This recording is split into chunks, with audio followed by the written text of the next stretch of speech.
Hey, I'm Geoff Eaton, founder and executive director of Young Adult Cancer Canada, and welcome to YACC to the Future, our video version of our annual report to the community. Over the next few minutes, you're going to hear more about what we've been up to and our plans for the future. We're also going to introduce you to some members of our community, some young adults who are going to tell you about their stories and how YACC's made a positive impact on their lives. When asked how things are going, one of the things we often say is if it was easy, everyone would be doing it. 2012-13 was this belief in action. We had some major triumphs mixed with some considerable challenges. Here are some of the highlights. Increased program reach included hosting 3 Retreat Yourself events and adding Retreat Yourself Adventure to our annual schedule, the most we've ever had in a single year. And the 2012 Survivor Conference was the biggest yet. The Shave for the Brave got a new look when we unveiled our new lion. 2,110 shavers answered the Roar of the Razors and raised $729,000. Local Life had a very successful year, and therefore our relationships are growing with survivors, supporters, and health professionals in Calgary, Edmonton, Toronto, and Ottawa. While the face-to-face events are some of our favorite things to do, we also have a strong online community that helps connect survivors and supporters. Facebook is by far our largest channel where the community regularly connects through official organization pages, 22 event subgroups, and a large private alumni group. We also have a great following on Twitter, and our YouTube channel is growing as online video becomes a crucial digital marketing component. Commitments to reach more young adults than ever and enhancing communications, combined with the miss of some revenue targets, resulted in a financial deficit. But many years of strong financial performance and sound stewardship put us in a position to manage this without dramatic implications to programs and our connections to young adults. YACC will be stronger in the long run for the setback. But, as is our culture, we reviewed the situation, found the lessons, developed a plan to implement those learnings, and got back to work. We continued to engage our dedicated partners and recruit new ones who share our ambitious vision for YACC's future. Our team of employees, partners, board members, and health professionals remains committed to making it better for young adults to live through and beyond cancer. We know our best is yet to come. I could talk all day about what we do and why we do it, but we thought it would be way cooler for you to hear that from young adult cancer survivors themselves. We're really glad to have you join us for the first big cancer hookup. We want you to know that you're connecting with people literally all across the country. I'm always trying to explain the power of what happens at a retreat or a conference when a young adult comes in nervous, shy, anxious, and never having talked with another young adult before, which is often the case. And then they get into this circle of other people who just totally get what they're going through. And the only way I can boil it down so far is to just, I guess it's just that there's this basic human need to connect. You put a bunch of people who have never met each other for the first time in a room where your common denominator is the most painful experience of your life. It is the most no bullshit zone you will ever find. And that honesty stems power. And that kind of power never leaves. And someone gave me an ad about a survivor who attended YACC. Daniel Schneiderman was doing a one-man play about his left nut. And in my mind, I thought to myself, this is going to become my little mission, just to go and talk to somebody who's been through this. Because before diagnosis, I mean, the only thing I really knew about cancer was what the media taught me. I would rather meet the guy in person and just say, how'd you handle it? And that's really just, that was my attitude. And he had told me about YACC. It sparked my curiosity. And that's what prompted me to go to my first retreat. And I was scared poopless, huh? Yeah. I can't imagine my life not having actively looked for and currently being able to just have those incredible jewel moments of meeting people like you, and I'm sure a bunch of you, and later on I'll meet you, and hearing it. Every story is so unique. It's such a journey, and I don't ever take that for granted. As much as you want to connect with the people that were in your life prior to cancer, you'll never connect with them the way that you'll connect with a survivor. Like, I thought I had it handled, you know? That was tough, right?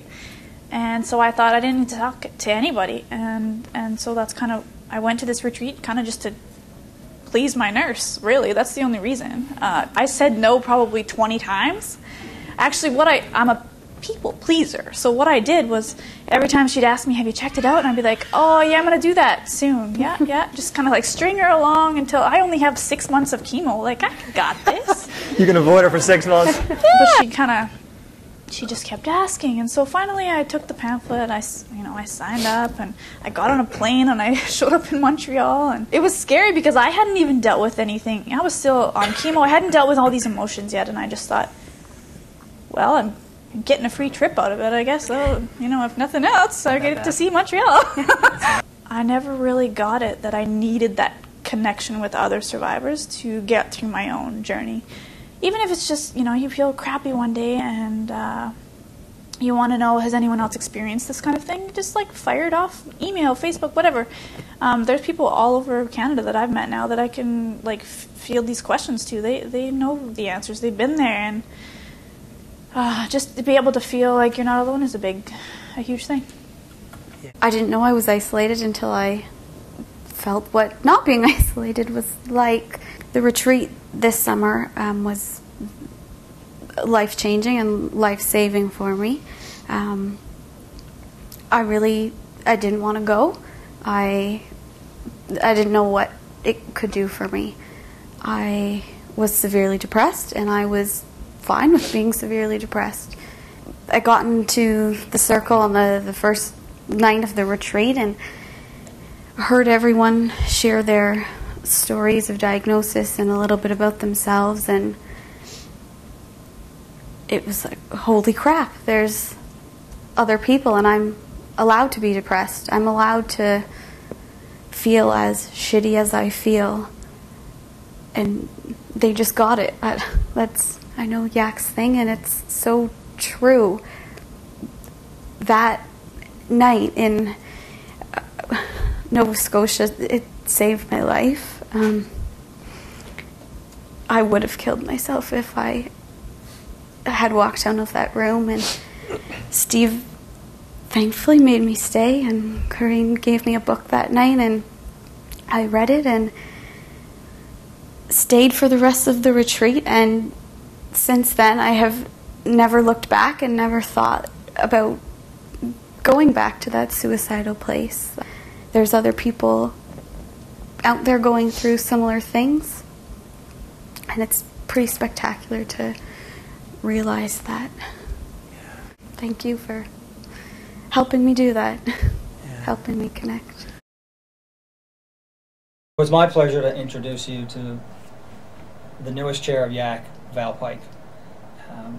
One of the key transitions that's going to happen in the 2013-14 business year is a transition of chair of the board of directors. Brian Vallis has guided us very well through what we refer to as YACC 2.0. And he's keen and excited to pass the reins over to Val. Val has been connected to YACC from the very early days. She was, in fact, the very first person in the education world that I connected with to talk about my idea of engaging with students and sharing my story. And she opened those doors early. She's been on the board for a long time, and we're excited to have her take over the reins as chair of the board of Young Adult Cancer Canada. First of all, a big thank you to, on behalf of the board, to Geoff Eaton, our executive director, and to our YACC office team. Also to our supporters and our partners, and most especially to all the young adults with cancer who connect with YACC and who continue to inspire us. Together we will touch more survivors more deeply, and we will enable more young adults with cancer to live and love life. We want to bring you up to speed on the renewal of our strategic plan. When we renewed the strategic plan in 2011, we looked at what we wanted the bigger picture to look like in 2020. By then, we want to have a more diversified funding base that includes a strong national presence for the Shave for the Brave, more relationships with more engaged partners, and be even closer to achieving operational excellence. We have also set goals for an expanded program offering with a wider reach to young adults dealing with cancer, and are developing some opportunities for healthcare professionals to get involved on a deeper level. Another area we look forward to exploring is research within the young adult oncology field. Young adults with cancer are a forgotten generation, and there is too little specific research conducted on those between the ages of 15 and 39, the age gap that falls between most pediatric and regular oncology research. We are in a unique position to be able to work with researchers who are interested in exploring this category, while having access to hundreds of young adults dealing with cancer who want to influence change and make it a little easier for their peers to deal with cancer in the future. Strategic renewal has resumed, and it will be an engaging process involving multiple stakeholder groups. To ensure your voice is heard, please connect with YACC via email, Facebook, or Twitter. Be sure to review the attached 2012-13 annual report for more information on the Shave for the Brave, testimonials from program participants, and in-depth features on some of the awesome supporters and partners we have worked with in the past year. Thank you for taking the time to watch this video and to learn more about YACC's operations and achievements. And please feel free to contact us if you have any questions or comments.